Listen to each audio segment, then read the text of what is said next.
All right, welcome back.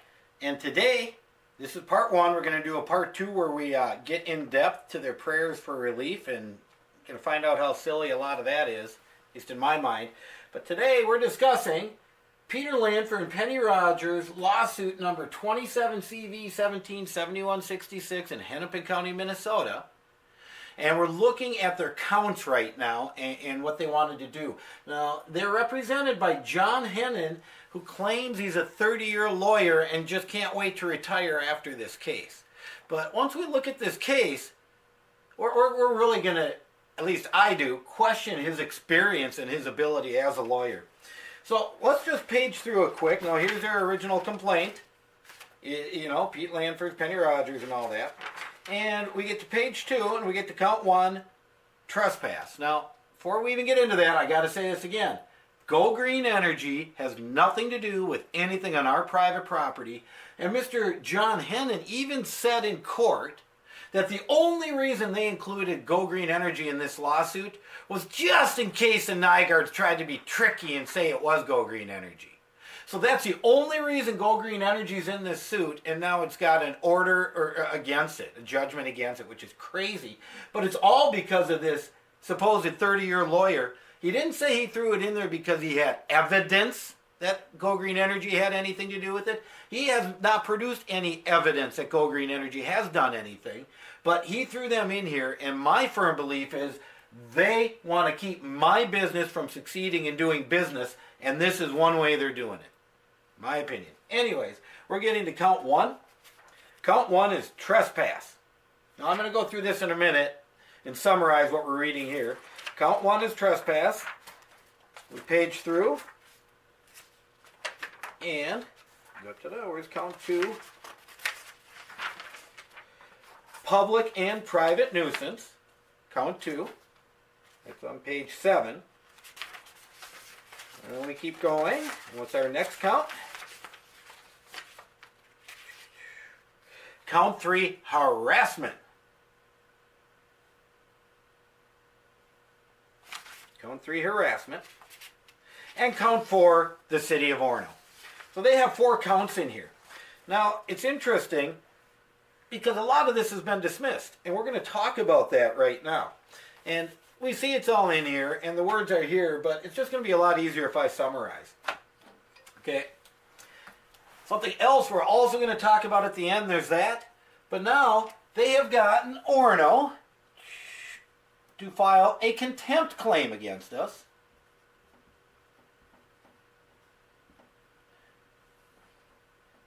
Against my wife and I and Go Green Energy.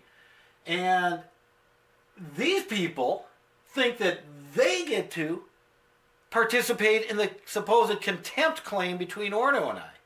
And I don't know where you get the balls to think that you get to do that unless you're driving everything. This is driving this to go after this and this. That's the only reason in my mind that these people would think that. And this supposed 30-year lawyer doesn't know after 30 years that they don't get to participate in Orono's contempt? That tells me something about his ability. We're going to find out even more right now. Let's go back to the original. And wait till I tell you what they want to participate in. Later. Let's go back to the original. Lanpher Rogers counts. Well, they filed criminal charges against us. Actual criminal charges. Now, we've had them dismissed. The harassment's gone. The trespassing is gone. But how does a 30-year lawyer think it's okay for one neighbor to charge another criminally?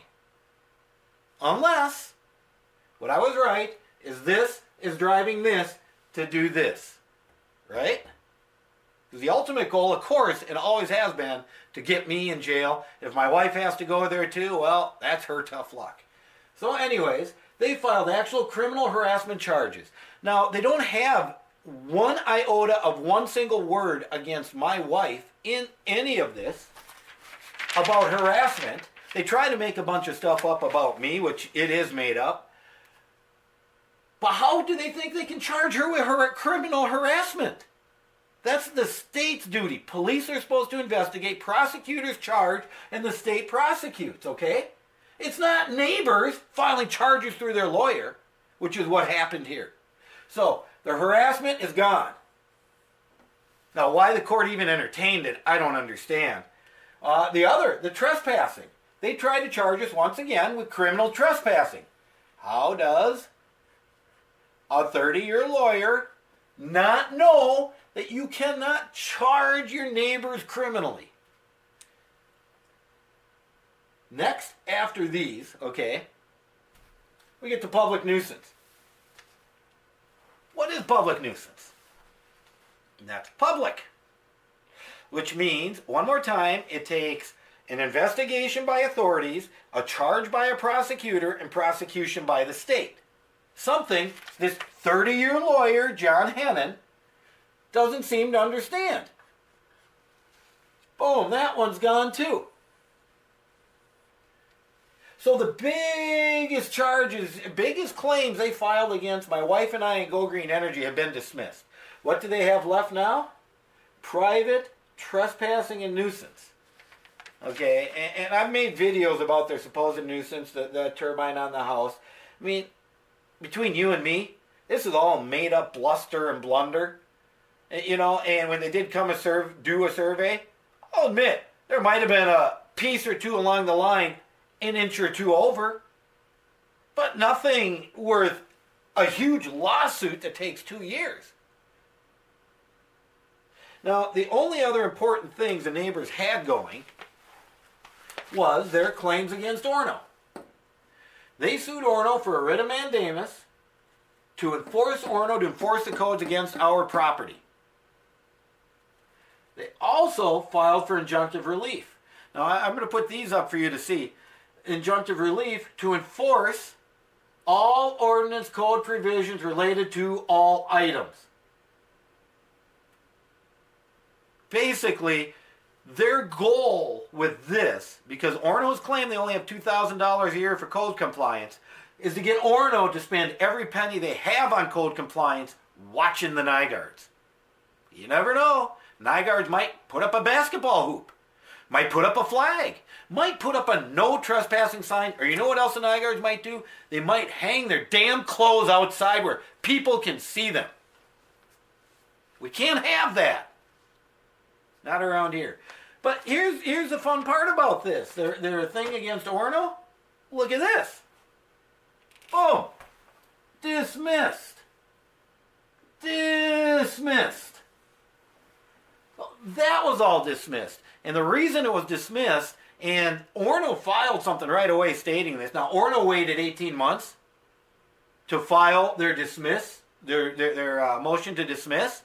And I truly believe the reason they waited 18 months is because this is controlling this to get this. Okay? And Orono waited 18 months and in the meantime sued us when they could simply have done this and been out of the lawsuit. But Orono chose not to, because that's not how the game is played when you get in the Nygaards. What happens though, let's look at this. These people filed the lawsuit with 4 counts. Out of those 4 counts, everything against Orono's gone. Criminal and public stuff against the Nygaards are gone. Diminutive, potentially, if there even is any, which there isn't anymore, trespassing charges and nuisance charges, as if you never have to see or hear your neighbors or their stuff in their yard. And that's what this boils down to. So, their whole big lawsuit, which has been going on for 2 years, has 80 to 90% been dismissed and has gone out the door.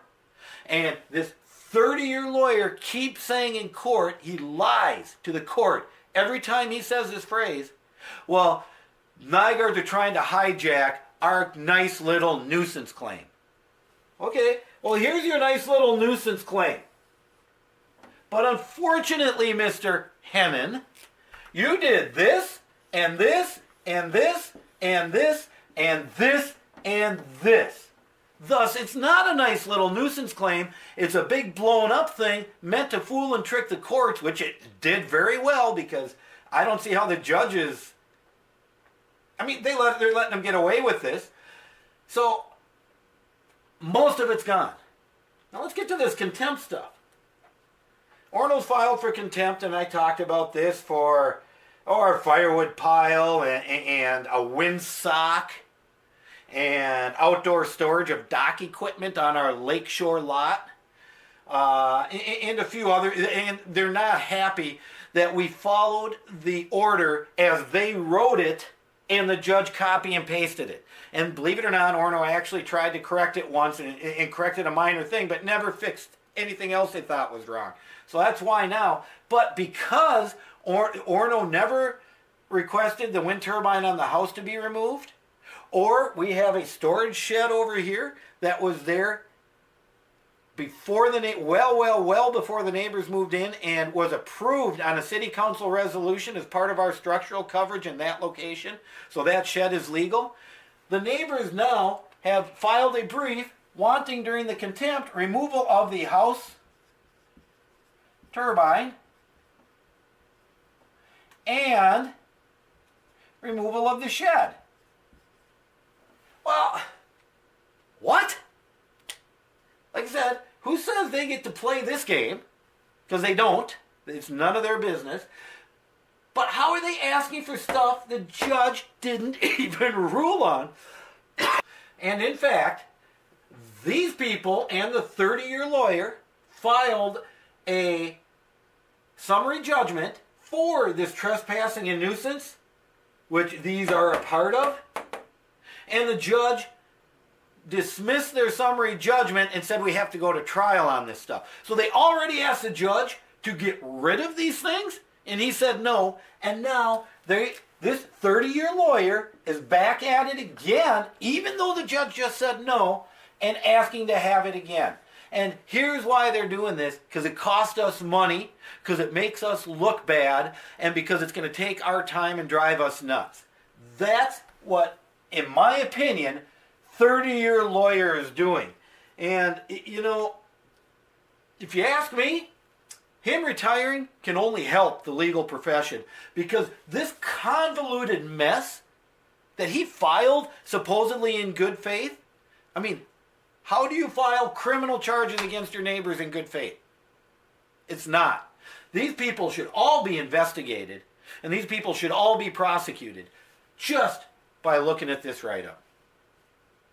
Well, stay tuned for part 2 when we go specifically into pages 15 to 19, the prayers for relief, and how our property is supposed to be turned into a gated community in Orono.